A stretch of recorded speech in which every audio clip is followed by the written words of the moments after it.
Hey guys, what's up? My name is Publik, and today we're going to do a legendary overview for Shadow Priest. So I know I did cover legendaries in my guide videos in the past, but I figured now that we're coming to a close with Nighthold and that kind of thing, just do a little bit of a wrap up and where things stand with legendaries. So what I'm going to do is kind of go over where legendaries work on a boss by boss basis. So we're looking at the Nighthold today. I'll do a similar video like this once we get Tomb of Sargeras and I get used to that. But for right now, let's go ahead and look at Nighthold and see which legendaries stack up where, basically. So we have a good chunk of them that are actually pretty close together. So you'll see a lot of repeats on here. But at the end of the day, guys, the legendaries don't matter a whole lot. But I figure now that we're getting more and more people that have, yeah, I have all of them, or I have almost all of them. It's actually pretty useful to see where they work when, because we have a good amount of choice as a Shadow Priest. So first things first. Cepha's Secret. If you haven't seen the latest sims that we've done as a team, they will be linked in the description, but Cepha's is very, very strong, especially in Nighthold. Almost every single fight in Nighthold, we can reliably proc it where we want it. What do I mean by that? Basically, we can almost proc it on cooldown or close to on cooldown all the time. The fights that we can't do that on reliably, in my opinion, are Tychondrius and Spellblade. Those are the two fights where it's like, wow, this is really hard to do. The other one that's kind of iffy is Gul'dan. Gul'dan has some weird points where you can proc it, but generally speaking, those three fights I would not use Cephas on. But other than that, I'd use Cephas on all the other bosses, especially on progression. I think it's a very valuable legendary. The on-use effect is great, and we have a lot of good ways to proc it. So keep that in mind with all of this. I'll kind of go through that as well, but definitely one of our better ones, and you'll see it pop up here quite a lot. So first things first, look at Scorpyron a little bit. You're probably not in a position where you're struggling on Scorpyron as a guild or anything like that, with whatever difficulty you're on, but I guess we'll talk about this a little bit. So things to keep in mind here with Scorpyron is you want to use Cephas. It's very, very good here. You can proc it on all the small adds, that kind of thing. Other legendaries to look out for, in my opinion, would be the wrists or the shoulders or the belt. All those three are kind of in their own category. They're all pretty equal here. You'll say, well, why would you use the belt on Scorpyron? It's kind of weird. Well, for the most part, we're not very good at cleaving things, so might as well hit the boss a little harder, and that's kind of my reasoning with the belt. The shoulders and the wrists do very well in general. Some people like to use Kill Jadens here. You can if you want, but again, a lot of the ranks for Scorpyron are pure pad damage, so it's kind of up to you what you want to do there. So that's Scorpyron. Won't talk too much about that, but there you have it. All right, so next up we have Chrono Mac Anomaly. Ceph is very great here. I would use it in pretty much any situation. It's amazing here. You can proc it on both the big ad and the small ad throughout the fight, so it's pretty great. As far as your other legendary goes on this fight, I would look at more single target stuff, mainly the belt or the cloak. Both give you great opportunities here. This is very much a single target fight, especially the shorter and shorter the kill times go.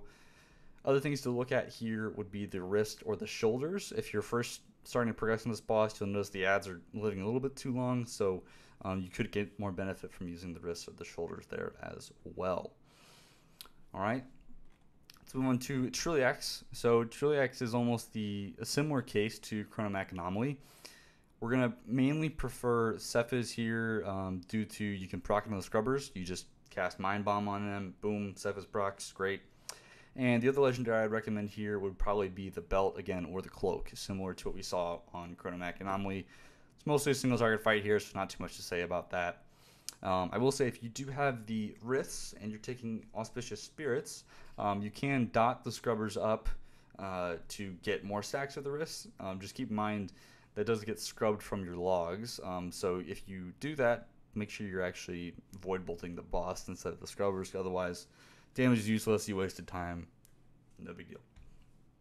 All right, so we'll keep going down the list. Spellblade. Spellblade's a little bit higher up in difficulty from those other bosses. In general, like I said, I don't like running Cephas here. The only place you can proc it here are on the fire ads where you interrupt them. As the fights get shorter, the time that Cephas is up is a little bit longer, but again, I don't think it's really worth it here. I think for most people, what I would prefer to use here is the belt or the cloak for its pure single target damage. or in addition to the wrists or the shoulders. Both of them offer you very nice DPS across when we get multiple targets. And I think you'll see great output with those guys.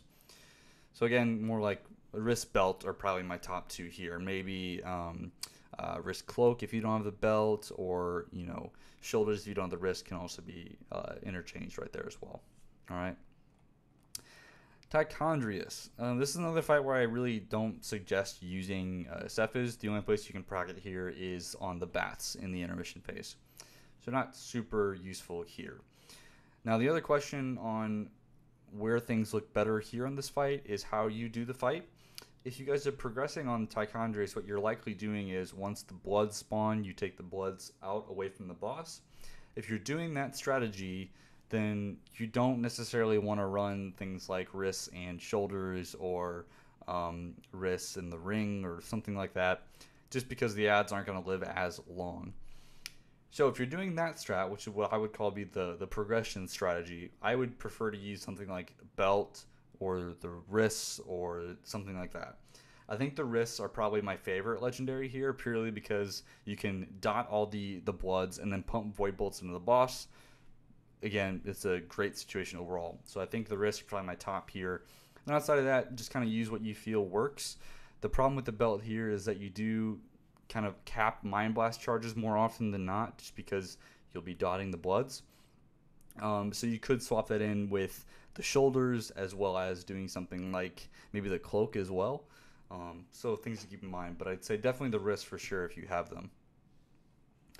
All right, next thing we can look at here is on Star Augur. So again, this is a little bit harder of a boss here, but I would suggest using any combination with Cephas here. I think Cephas is amazing on this boss. I highly suggest using it.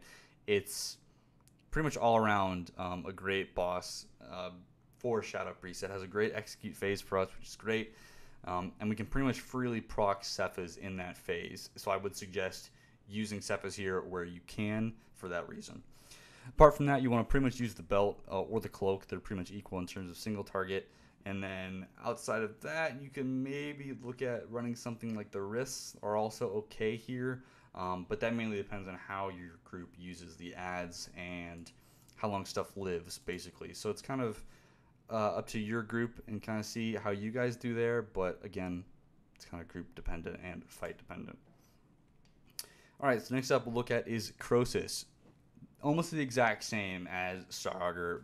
Cephas is a little bit better here, I think, than on Star Augur, but you can proc Cephas on all of the little flame ads that pop out. So pretty much want to use Cephas here if you have it. Otherwise, you want to use Belt and Cloak, because it's mostly a single target fight outside of that. Cool. Next, we'll look at Botanist. So I don't really have too much to say about here. The top two by far is Wrist and Cephas. The way the fight works in Mythic, it caters to these two more than anything else. You can proc Cephas on all the lashers, and the lashers are up so often it's pretty much a go-to for this fight for sure. If you don't have those, the shoulders are okay. Keep in mind with the shoulders that you're getting blank damage on all of the bosses, even though you only want to be focusing one. So there's that. The cloak could be used, I guess, if you don't have one of those, because it is more targeted damage, but again, kind of up in the air there. All right, let's move on to Elisand. Elisand's very similar in a lot of ways. The ads on Elisand need to die, but they're not the main thing you want to be focusing, if that makes sense. So I have kind of the same reasoning here. I think on Elisand, Wrist Cephas are my go-to legendary of choice. And if you don't have Wrist Cephas, I would then maybe swap in the belt or the cloak, just because it is mostly a single target fight with ads that are kind of important but not super important. So kind of my 2 cents there. And then we get to Gul'dan. Obviously on Mythic, you're going to want a lot of damage to kill the eyes quite fast. However, Shadow Priest doesn't have a whole lot to deal with the eyes right now, so I would strongly suggest not kind of catering yourself to that. If you do need eye damage specifically, you can think about using the Twins Ring. However, just note, I think a lot of the strats around the Twins Ring are a little bit of a cheese strat-ish, so I'm not quite sure how much I feel about that, so kind of your call there. I think for most things, the two I would like to use here are Belt and Wrists. Again, like I said, Cephas isn't that good on this fight. In my opinion, you can proc it decently in the last phase. The movement on Cephas is nice, so if you want that, go for it. But in terms of damage, I don't think it's there. I would prefer something like Belt, Wrists, and yeah, that pretty much rounds up our legendaries here. Now, if you notice, there's a lot of legendaries that I didn't say, like at all, ever. Those mainly are going to be the legendary Helm, Norganons, Prydas, and I just mentioned Twins Ring. But those that I just mentioned are much more utility based. So if your group needs more healing on a certain boss while you're progressing, you can use the Helm. It's a great tool, especially if you're running Sam Lane. You do a lot of healing with it, so don't shy away from that. Its damage is barely behind the legendaries that I've been talking about, so keep that in mind. As far as Prydas goes, same kind of thing. If you're progressing on a boss and there's a mechanic that just does a lot of damage, you don't have a lot of health yet, equip Prydas. It's great. You don't take as much damage. You'll do a lot of healing. Don't shy away from Prydas at all. Also makes your stats look pretty good, so there's that too. And the last one I'll kind of touch on is Norganons. In my opinion, Norganons is pretty bad for us right now, especially with tier 19 4-piece and the way we can deal with movement. So I would say use this at your last resort if at all possible. So if you have Norganons, it's the only one you have, just keep playing. I'm sure you'll get more, and stay tuned for something like that. Alright guys, so this is a little bit of a different video than I've done in the past. If you liked this kind of analysis, leave a comment below and I'll do more like this. If you didn't like it or you thought I could do something different, also let me know. I'd love to put out more Shadow Priesty content for everyone here. Alright, thanks.